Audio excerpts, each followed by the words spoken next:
No caso do catéter central, ele é mais conhecido, né? Porque a gente já teve contato, né, com o catéter venoso central em outras circunstâncias.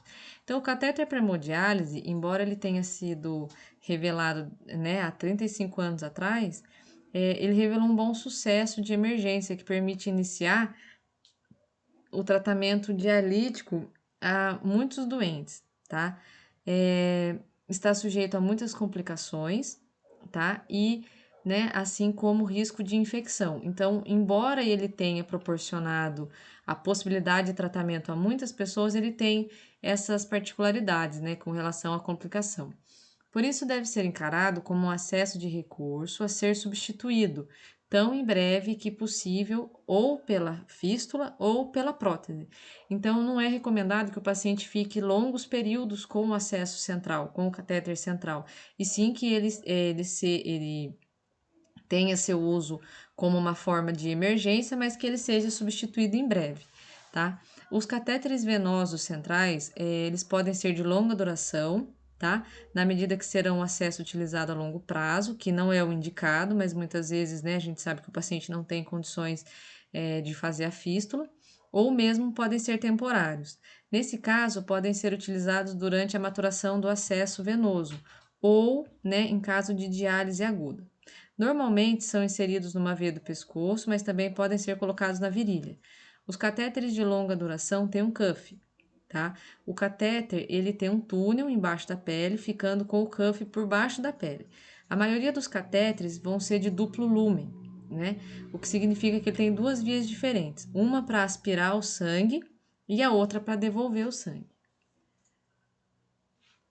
A duração média de um catéter temporário é de normalmente 3 semanas.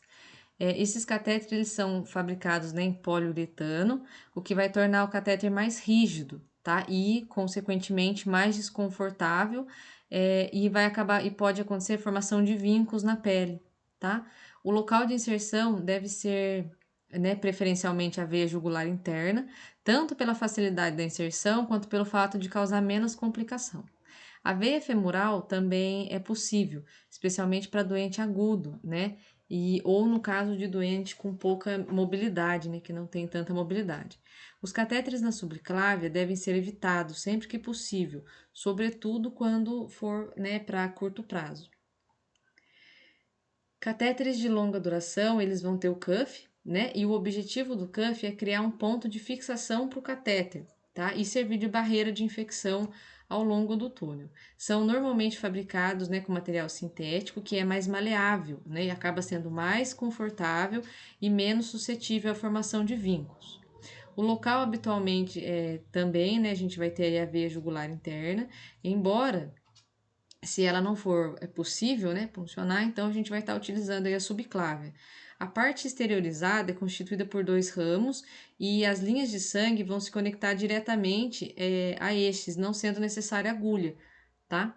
Um ramo leva o sangue até o dialisador e o outro permite que o sangue filtrado retorne ao organismo. Aqui a gente tem um exemplo, né, de um catéter, tá? Ó, o fato dele ser duplo lumen é que ele tem ali essas duas vias.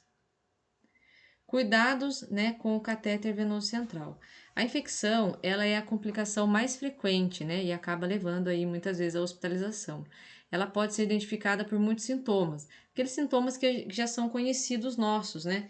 Mas aí a gente vai ressaltar a questão do exudato purulento no local da inserção, febre, calafrio, arrepio, né, e outras infecções recorrentes. A incidência de infecção aumenta após 2 meses que a punção esteja, né, no local. O catéter ele deve ser substituído ou removido, né, se ocorrer aí uma infecção. Quais são os cuidados mais pontuais que a gente tem que ter? Para reduzir o risco de infecção, deve-se seguir os seguintes cuidados com relação, né, ao catéter. Não usar roupa muito apertada, evitar molhar o penso, né, do catéter durante sua higiene, protegendo com plástico fixo ou com adesivo. Nos catéteres localizados na perna, deve-se evitar atividade que implique dobrar com frequência as pernas, como por exemplo andar de bicicleta. Observar com frequência, né, a pensa do catéter para garantir que ele não esteja deslocado ou sujo. Se o penso estiver deslocado ou com vestígios de sangue, deve-se entrar em contato o mais rápido possível com o centro de diálise. Evitar ambientes de risco, locais com muito pó, exposição direta ao sol, piscina, sauna e etc. Aqui são os cuidados que a gente, né, recomenda ao paciente. Os cuidados de enfermagem são aqueles que a gente vai estar aplicando com todos os catéteres centrais que a gente já conversou anteriormente, tá? Mas aqui eu trouxe para vocês um pouco do que tem que ser passado de orientação para o paciente.